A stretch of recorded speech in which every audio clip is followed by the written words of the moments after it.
What's up,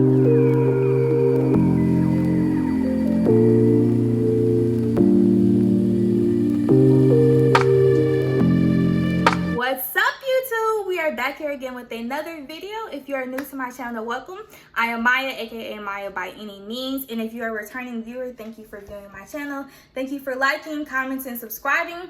And so today we're going to be doing like a paint with me kind of video, and I'm also going to be venting to you guys and just telling you guys how I feel. So if you see me messing with stuff, it's just the cup and the paintbrush, and I'm going to be doing some things with this picture today. I'm not going to finish it most likely during the video, so if you want to see the final product, I'm going to be posting it on my Instagram when I do finish it. It's going to be like a yin and yang type of picture, so I'm excited about that. But for those of you who don't know, I am a two-time college student, so I go to school in person and I go to school online. I'm not going to say where I go just for security reasons, but I think that as a college student, like, it's very hard managing the expectations that you set for yourself and then the expectations that other people set for you. And you don't want to disappoint a lot of people, especially yourself. But I feel like people don't talk about enough how hard that can actually be. You know what I mean? People don't talk about how judgment hurts. Like, everyone tries to act like they don't care what other people think of them, which is true. I don't necessarily care about what other people think of me either. But in one of my favorite podcasts, they were talking about what's more important, perception or reality. How people perceive you versus who you actually are. Because sometimes in life, the way we perceive others is just our perception. That may not all the time be their reality. And there are going to be moments in life where people are only certain kinds of people to you. Like, people are only bad people to you. And I'm going to give you a prime example. There could be a pastor of a church, and he may be an amazing pastor. He can create jobs in the community. He can give back to people and help feed the homeless and the hungry and all of these different things, right? But at home, he could be an alcoholic. He could be an abusive father. He could be an abusive partner. He could be a rapist. Like, perception versus reality. So if you're that man's partner or if you're that man's child, those things are going to alter your perception of him. But when you two are the only people who know those kind of things about him, that's just your perception. Do you know what I mean? When other people don't know that, that's often not reflected in their reality because they don't know that. That's why they say you never know what's going on behind closed doors. Everybody isn't always so picture perfect. Some people are just giving you ideas to feed into your perception of them. There are tons of billionaires that are philanthropists. There are tons of billionaires and millionaires that give back to their communities. But they do things that people would consider bad. They do things that people would consider immoral. They do things that if you knew they did those things, you would perceive them in an entirely different light. So going back to being a college student, you have a lot of adults and people judging you based on their perception of you. They don't always know your reality. You know what I mean? And sometimes it's hard when you can't always tell everybody your point of view. And so as far as me, like, my online school doesn't know I go to school in person. They just think I only go to school online. And so a lot of times I feel like they treat me differently because I go to school online. Which, even if I didn't go to another school, I still shouldn't be treated differently because I still go to school. Like, I still do work. I think people have a misconception that when you go to school online, it's easier because you're doing it online. That's not the case. A lot of times it's a lot harder for you because people expect you to have more time to do these things since you're going online. People expect you to show up more at higher standards because you're doing it online. It's not easier for you. People think that you can carry a higher load because you're doing it online. That is not the case. I've had classes that were harder than my physical classes that I took in person. I've had classes that required more of me than the classes that had requirements at the school that I go to in person. So it's hard to just sit there and be like, they don't know my story, so I'm not gonna let that affect me because they don't know what's going on, when that's hard to do. You know what I mean? I'm sure if anybody that doesn't do traditional schooling, when you tell other people what your reality is, you can sense the judgment, like, oh, how do you go to school? Virtual. Oh. What kind of college do you go to? Oh, I go to school virtually. Or I take hybrid classes. Or I'm completing my 4-year degree. I'm just completing it online. It's as if your degree and the work that you're doing is no longer important because you're not doing it in person.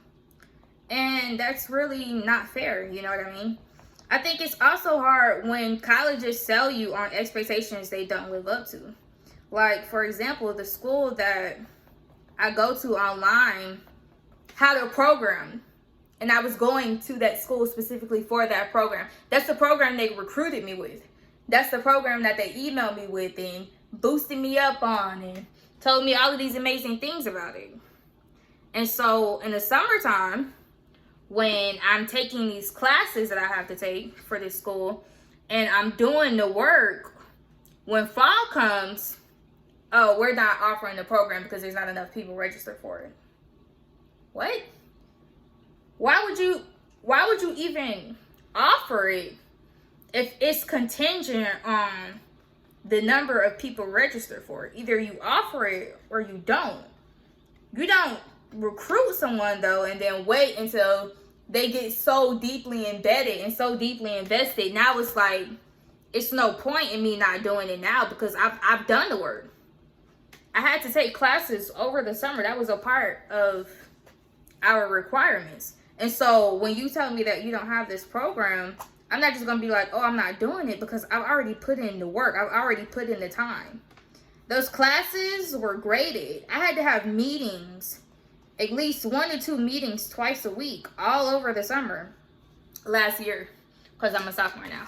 So last year, when I was going into my freshman year, I had to have meetings like at least once a week, sometimes 2 and 3 times a week. I can't get that time back. You know what I mean? I can't go and undo everything that I did. So now it's like, now I'm here and I'm doing something that I possibly could have done at my physical school. I could have looked into getting 2 degrees at the school that I physically go to. But getting my degrees online actually works for me when it comes to time management, because I don't have to be somewhere physically every day.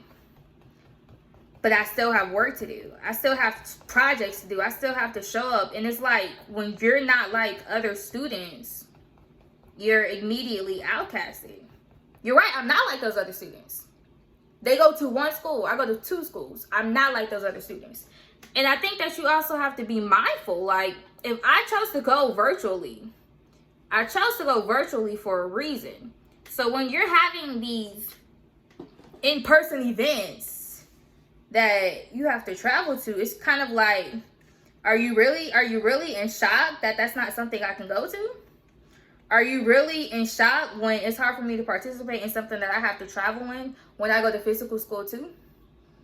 You know what I mean? I can't just leave physical school and hop on a plane and just forget about everything there. You know what I mean?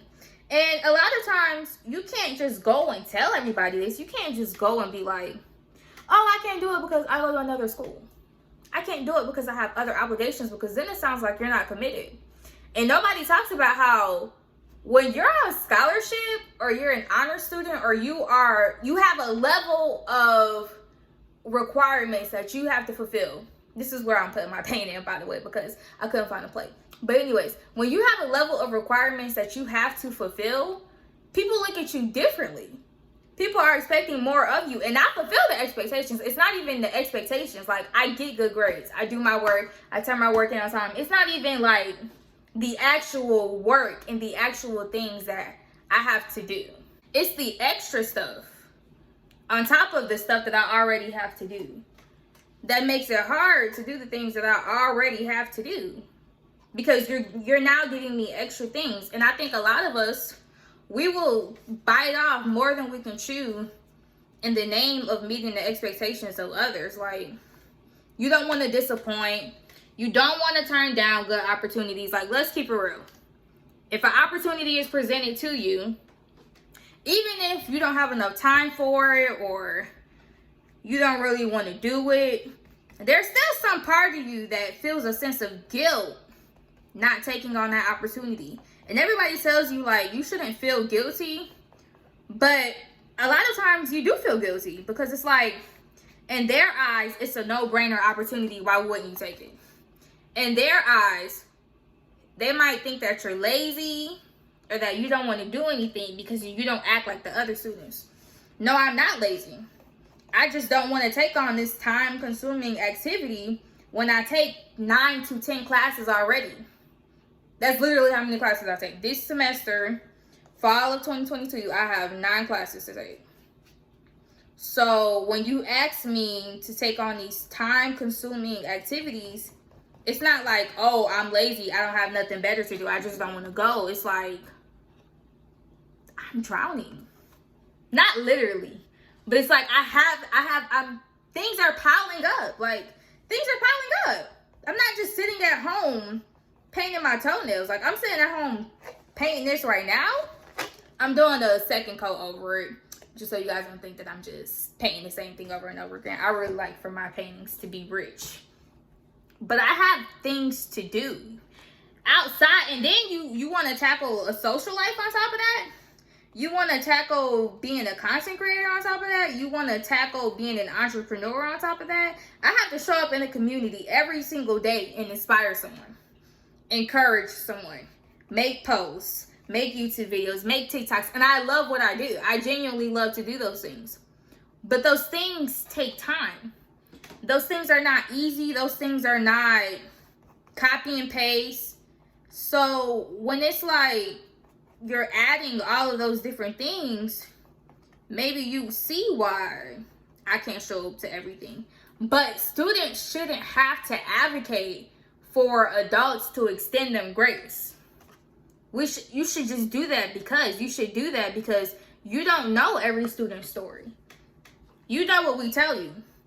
You know how they be asking us to tell them about ourselves and stuff like that. Nobody goes on there airing out every single detail about their life. You guys don't know. And just because we as students carry it well doesn't mean it's not heavy. Just like, I don't get it. I really do not get it. Like, they really think that because we signed up to go to school and we signed up to participate in these programs, like, we deserve to struggle. We deserve that, the judgment that comes with it, the obstacles that come with it, because we signed up for it.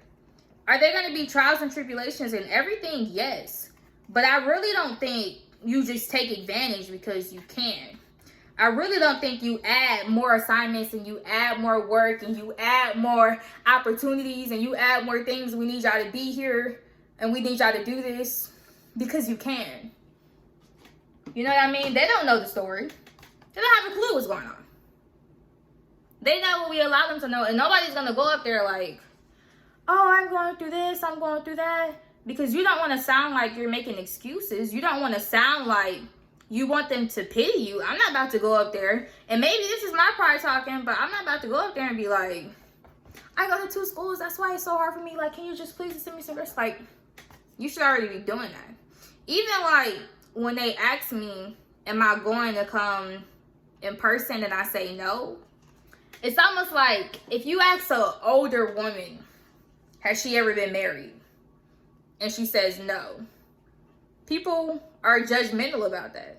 Y'all know it. You be like, Really? In your mind, you're like, at your big age, you've never been married? When in reality, maybe she doesn't want to get married. Maybe she's waiting for her soulmate. Maybe she's finding herself. Maybe she's preparing herself for her soulmate. You know what I mean? You don't know. You don't know the story. You don't know. But see, we sit there and we judge people and we draw conclusions about people based on how we perceive them, even if we don't know their reality. Even if we don't know the full story, we still try to write it for them anyways. I'm sure there are plenty of college students who they want to be on campus, or maybe they don't. Maybe they have social anxiety. Maybe they don't want to be on the campus. Maybe they can't afford to be on the campus. Like, let's not even talk about the cost to actually be on campus. Let's not talk about the cost to actually go in person. Like, it's not the same. We judge people and we think we can tell them their stories. We think that we can be the author of their stories, and we can't. They're the author of their own story. No matter if I go in person or if I go virtually, I still deserve some level of respect. And when you're judgmental about me not going virtually, it's not going to make me want to come in person. Everyone always asks me that, and when they ask me, it's kind of like, oh, well, it's almost like they think you're a lost cause when you're not a traditional student, when really you're not a lost cause. If anything, the fact that you're willing to go virtually, like, there are people who are not willing to go to college if they can't go in person. The fact you're even committing to showing up online virtually, the fact that you're even committing to holding yourself to the same standard, if not higher, as other students, that says something about you. You know what I mean? That says something about your work ethic. It shows that at least you want to try. Not too many people are attempting to get 2 degrees at the same time. Not too many people are going to college and working at the same time. Not too many people are taking care of their families and going to college at the same time. So when you see non-traditional students, like, give them some grace. Be just as proud as them as you would be if they were on campus. Because regardless, the degrees are the same. When you and I graduate, we're both going to have 4-year degrees. You know what I mean? Your employer isn't going to say, well, you're a better candidate because you attended college in person. Everybody doesn't look traditional. And I'm here to tell all of the college students watching this right now, especially the ones that go virtually and publicly, because there are public issues too. Housing, classes. I know people who have to register for filler classes because their major doesn't teach enough classes for them to be able to even register for one. That's sad. What we're not going to do is start breaking ourselves and going into depression and dealing with so much anxiety and stress, trying to meet the needs and approval of other people. That's not what we're doing. It's okay to tell some adults no. And at the same time, we're adults. Sometimes I forget. Like, girl, you 18. Sometimes I forget. We're adults and we can make our own decisions, and sometimes you have to just say no. Like, no, I can't go to that. No, I can't commit to that. I'm sorry. I can't take every single opportunity that comes my way. I can't. Neither can you. And you don't have to. Let's stop thinking that when you don't take every single opportunity that comes your way, you're not successful, you're not motivated, you don't want to be here, you don't want to be there. Sometimes you have enough on your plate. Eat what's on your plate first, and then you can go out and hunt for more food later. But I see too many of us online with accomplishments, good grades, internships, jobs, opportunities, but we're sad. We're depressed. There's a girl, she committed suicide. I think she went to like Texas Southern. She committed suicide. She was a freshman. Like, it is not, we cannot just be out here damaging ourselves and hurting ourselves trying to meet the needs and approval of other people. Because at the end of the day, they can throw all of this stuff at us that they want to. They're still not going to do it for us. You don't do the work. You don't show up to the meetings. You don't have to present yourself. I'm thankful for the opportunities presented to me. I don't want to make it seem like I'm not thankful. But just because I can carry this load well does not mean it's not heavy. And just because I can take on this opportunity, I can show up, doesn't necessarily mean I have to. And if I don't, that's my choice. And me, because I think I got this fear too, we're not one opportunity away from failure. We are always one opportunity away from success. But you are never one opportunity away from failure. The only times where you are away from failure, like one away from failure, is when you choose to be. When you choose not to go after any other opportunities, when you choose to just give up, when you choose to just not even try anymore. But if you're still trying, if you're still putting in the work, if you're still being disciplined, there will always be another opportunity that could put you one step closer, if not right in front of success. And so I painted over this because I wanted it to be richer. And you have to follow me on Instagram if you want to see what the final product looks like. But that's going to conclude this video. Thank you guys for watching. I love you. I appreciate you. If you go to school in person, I see you. If you go to school online, I see you. If you go to school hybrid, I see you. If you're going to school, even if you don't go to school, I see you. I hear you. I support you. You're not a disappointment. You're not going to be a disappointment. The worst person to disappoint is yourself. Because if you in a room full of people who are smiling at you, and the only expression that you have on your face is a mad expression or a sad expression when you look at you, then you're not in the right room. Because I don't want to be sad just to make other people happy. So I thank you guys. I love you guys, and I can't wait to see you guys again. Thank you.